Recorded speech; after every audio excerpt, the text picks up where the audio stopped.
Damos la bienvenida en el estudio de los desayunos de 24 horas a Pablo Arosemena, presidente de la Federación de Cámaras de Comercio del Ecuador. Buenos días, Pablo, bienvenido.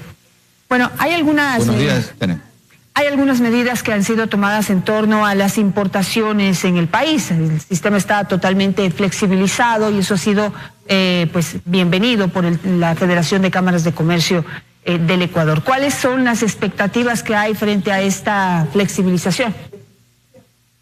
Claro, mira, la actividad comercial en el Ecuador es la principal generadora de empleo adecuado. De ahí que sea tan importante tener más espacio para hacer comercio, para poder generar más empleo, que es justamente lo que más necesita el país. En ese sentido, hemos tenido durante bastante tiempo, más allá de los aranceles, estas trabas que son para arancelarias, es decir, trabas que al final del día han estado obstaculizando el comercio durante todo este tiempo. En el 2014 salió pues esta resolución 116, que básicamente lo que hacía era pedirle al comerciante, al importador, una serie de requisitos con la excusa de reglamentos técnicos de calidad que virtualmente se convertían en imposibles y no permitían que se puedan hacer negocios, comercio, y por lo tanto se afectaban no solamente las ventas, sino la generación de empleo. Hay una muy buena noticia para, digamos, cerrar esta semana y abrir los días que se vienen, y es que de parte del Ministerio de Comercio Exterior, con una visión de futuro moderna, estarían dándole de baja a esa resolución 116, que como decíamos, creaba estos, le llaman OTC, obstáculos técnicos al comercio. Es una buena cosa, porque durante todo este tiempo el gobierno, digamos, ha tenido la llave y el candado, y ahora está usando la llave para abrir este candado que bloqueaba las importaciones y la generación de comercio y empleo. Entonces, es algo positivo que se debe de traducir en más actividad comercial, en más generación de empleo, y algo muy interesante también, y es que los precios mejoren, tener mejores precios, tener precios más bajos en ciertas cosas, porque toda esta tramitología de los reglamentos técnicos ineficientes le terminaba encareciendo la vida a la gente. Entonces, es una buena cosa lo que se está planteando. Se lo ha dicho, nosotros estamos a la expectativa de verlo, digamos, negro sobre blanco, de verlo ya la resolución oficial, y luego esto tiene pues que adoptarlo también el resto de entidades públicas, me refiero a la aduana, porque de poco sirve que se diga algo y luego otra entidad pública se desentienda del tema. Ahí tienen que estar coordinados los entes públicos, y de los gremios estaremos vigilantes para que eso suceda. Entonces está derogada la resolución 116 del COMEX, lo cual de alguna manera flexibiliza todas estas normas INEN y resume, por ejemplo, a una declaración única previa importación con firma electrónica y sin costo. Es decir, ya no hay que hacer tanto trámite, sino ahora todo va a ser pues vía electrónica. Hay otra resolución en el sentido de que se elimina este 15% de impuestos a los CKDs, es decir, a los repuestos de los vehículos. Y eso dicen que va a facilitar el ensamblaje de vehículos en el Ecuador. ¿Cuál es la expectativa en ese sentido? Sí, sin duda.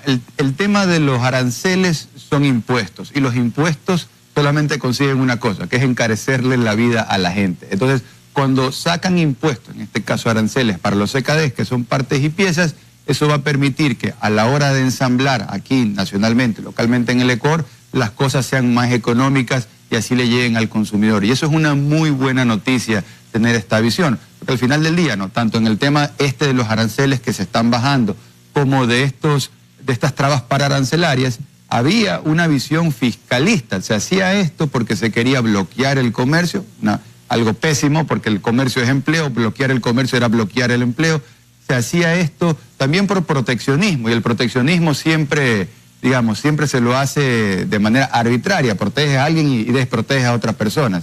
Y se lo hacía por una visión fiscalista. Al final del día hay que decirlo, esto lo hacían para sacar plata. El gobierno así le sacaba plata de los bolsillos de la gente sin que nadie se dé cuenta, vía pues estas trabas arancelarias o pararancelarias.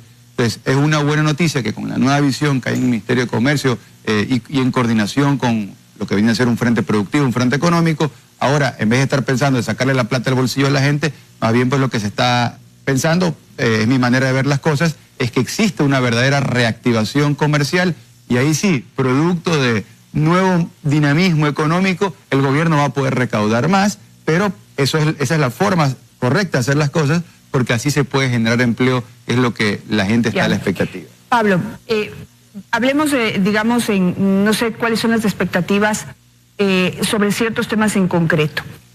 Por ejemplo, si es que ya se van a poder abrir las importaciones, se va a dinamizar el comercio, ya analizamos el tema de que esta prohibición de las importaciones lamentablemente no impulsó a la industria nacional, que era el objetivo principal que se quería, porque por el otro lado pusieron un montón de trabas y cosas para que la industria nacional pueda crecer. Ahora, pues, digamos, se abre otro panorama, se abre la posibilidad de que el comercio pueda dinamizarse, pero quiero saber cuáles son las expectativas en generar empleo, por ejemplo.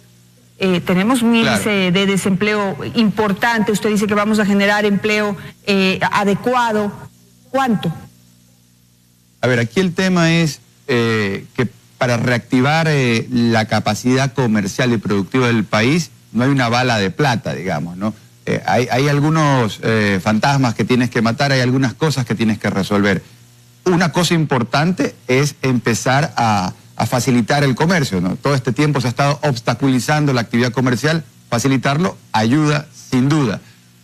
Siendo que hay que precisar, ahora con lo que sería la eventual eliminación de esta resolución 116, se permitiría que la mercadería llegue sin tener que pedirte estos reglamentos técnicos que eran una traba, pero todavía seguirían existiendo esos reglamentos técnicos a manera de control posterior, lo cual tiene sentido porque nosotros siempre estamos a favor del control de la calidad por temas de salud, temas de seguridad, temas de ambiente, eso está muy bien. Aquí tal vez la puntualización es que lo que sí debería hacer el gobierno es reducir los costos de toda esa tramitología de certificación de calidad, y una forma de hacerlo, que es una propuesta nuestra, es la homologación de la certificación internacional. ¿Qué quiere decir esto?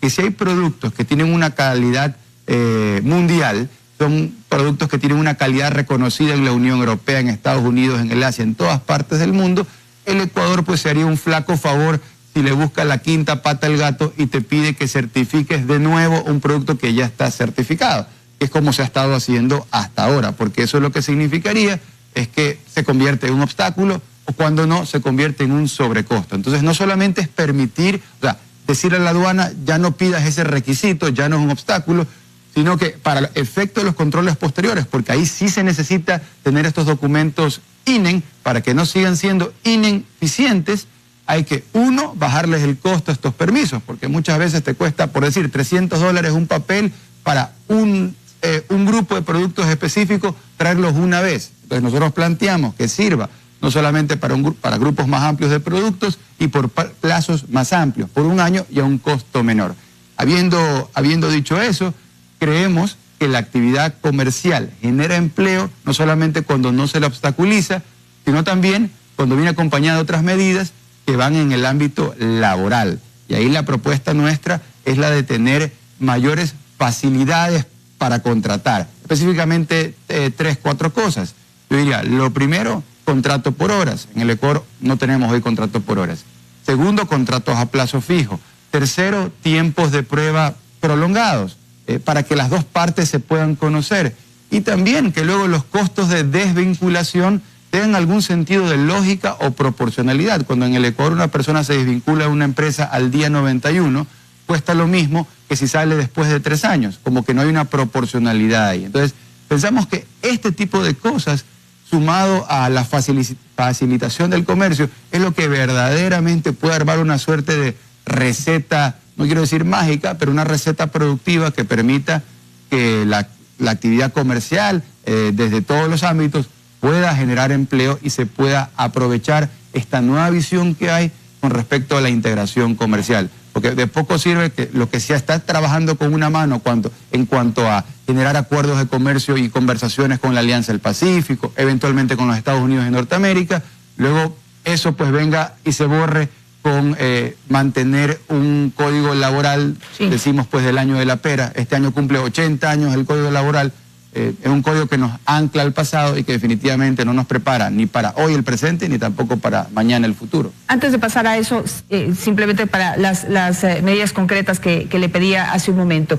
Está pues claro lo que ustedes necesitan para poder generar empleo, todavía falta dar algunos pasos más como para que sea realmente un puntal de generación de empleo, pero por el otro lado está el tema de la eliminación de impuestos para los CKDs. Y eso dicen que va a ser para poder fomentar el ensamblaje de vehículos en el Ecuador.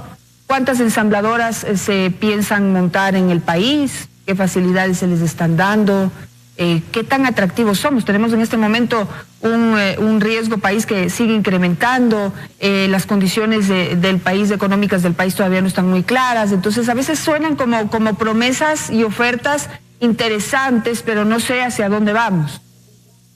De acuerdo, siempre es importante que el gobierno marque un norte en libertad, y creo que eso todavía no lo han hecho, una visión de país que supere la visión del año o los años de gobierno, que es una visión a 10, 20, 30 años. Eso lo han hecho otros países que nosotros miramos y admiramos, como Chile, por dar un ejemplo, que me parece que es un sueño para Ecuador, pero el Ecuador desde el gobierno no lo han hecho todavía. Desde los gremios sí tenemos una mirada a largo plazo, porque de alguna forma estamos empernados aquí hacemos negocios, aquí nacimos, aquí moriremos, aquí vamos a estar. Ahora, en el tema específico de los autos, yo quería contar algo.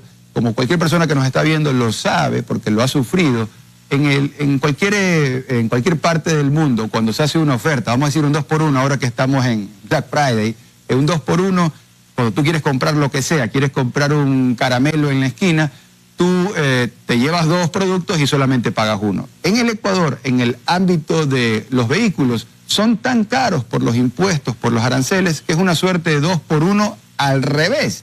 Pagas 2 y te llevas solamente 1. Y digo pagas 2 porque el auto se encarece por todos esos sobrecostos de los aranceles, entre otros impuestos que cobran. Y ojo, que si el auto es de alta gama es 3x1. Pagas 3 autos para 2 le pagas al Estado y 1 es para ti. Entonces, estos sinsentidos tienen que cambiar. Eso todavía no se está hablando de que lo quieran cambiar, pero eso es importante, porque un vehículo en el Ecuador no debe ser visto como un lujo o no debe ser visto como una manera de sacarle la madre al consumidor vía impuestos. Debería ser visto como una oportunidad para tener productividad, una herramienta de trabajo. Entonces, menciono esto porque es importante ir bajando aranceles, no solamente a CKD, sino también a los autos terminados, al auto completo, porque esto le mejora el poder de compra a la gente. Es decir, si en vez de pagar 100, pagas 50, o sea, si te cuesta la mitad algo, tú tienes más plata en el bolsillo que te sirve para dinamizar la economía. Me parece que esa es la visión de largo plazo que tal vez hoy todavía no tenemos, y compartiría el hecho de decir que hoy hay visiones positivas en algunas carteras de Estado y otras visiones que se desconoce pues, para dónde apuntan, y eso genera Pablo, pues un cierto desconcierto. Una última pregunta simplemente en cuanto a la precarización del trabajo, que es lo que preocupa a los trabajadores, por supuesto, es de que si bien se habla de que se necesita esta flexibilización en las normas laborales, esto por parte del sector privado, del sector empresarial, y con una realidad sobre la mesa, señores que están viendo en este momento esta entrevista, en este momento las empresas no están generando empleo, no estamos ganando nada con esas normas laborales tan rígidas, porque lo que hacen, sobre todo los pequeños y medianos empresarios, es no contratar o contratar de manera ilegal. De alguna manera violan o evaden las normas y le dan trabajo a la gente, pero no ajustados a la ley, porque es muy complicado ajustarse a las normas que hay actualmente, principalmente los medianos y pequeños. Los grandes no es que no se afectan, pero finalmente tienen los recursos para poder asimilar o asumir cualquier decisión que tome el Estado. Pero en torno a eso, para que no se nos convierta en un abuso también, Pablo, porque tenemos el antecedente de la tercerización. Entonces tampoco queremos eso, que cojan y metan y saquen trabajadores a gusto y en paciencia, y si me cae bien se queda y si me cae mal se va, y no se priorice, digamos, la calidad del trabajo. ¿Cómo evitar esos abusos, Pablo? A ver, aquí tiene que haber un criterio de justicia, tiene que haber un criterio de eficiencia. En el Ecuador hay 8 millones de personas que conforman la población económicamente activa, lo que le llaman la PEA a los economistas, o simplemente la fuerza laboral, gente que tiene edad para trabajar y la predisposición para trabajar. 8 millones. De esos, tan solo 3 millones de personas tienen un trabajo formal. Es decir, las matemáticas no nos fallan. Hay 5 millones de ecuatorianos que queriendo tener un trabajo no lo consiguen, un trabajo formal, y están en la informalidad ganando en promedio alrededor de $200. Entonces, es un mal negocio, si se quiere ver así, para todo el Ecuador, tener personas que quieren trabajar y que no encuentren un trabajo. ¿Por qué no encuentran un trabajo? Yo te diría que tienes en un extremo estos 5 millones de ecuatorianos buscando trabajo y en el otro extremo tienes empresas que todas quieren crecer y para crecer eventualmente necesitas más manos, necesitas más personas. Entonces, ¿por qué no se juntan estas dos fuerzas? Los que quieren trabajar con los que quieren contratar, porque hay una suerte de abismo que los separa. ¿Cuál es ese abismo? Precisamente el Código Laboral del año de la pera, y eso es lo que debe ser modernizado, pero con un criterio de justicia, como bien apuntas, salvaguardando los beneficios y los derechos adquiridos, pero con una mirada de cara al futuro. Ahí nosotros hemos propuesto algo que no nos hemos inventado nosotros ni en la Cámara de Comercio de Guayaquil ni en la Federación de Cámaras, es una propuesta de los países nórdicos, Dinamarca, principalmente, que es la flexseguridad laboral, que consiste en que se mantienen los derechos adquiridos, pero que se dan facilidades para contratar, porque si no es fácil contratar, nadie va a contratar, y que sea fácil contratar, para hablar claro, tiene que ver con contratos por hora, con todos los beneficios de ley, pero facilitando que sean contrataciones por hora, porque los negocios se mueven con horas pico y es importante que las nuevas modalidades de contratación estén a tono con cómo se mueven los negocios, también pues los contratos a plazo fijo, no indefinido, y sobre todo teniendo una lógica de justicia para efecto de los costos de desvincular. No puede ser que el costo de desvinculación a los 3 meses sea exactamente el mismo que a los 3 años. Tiene que haber una lógica para que sea más fácil para contratar para el emprendedor del comercio. Está claro. Muchísimas gracias, Pablo Arosemena. Me voy a quedar con eso. Le agradezco mucho por su presencia en este programa. Al regresar del corte nos acompañará Ernesto Carrasco.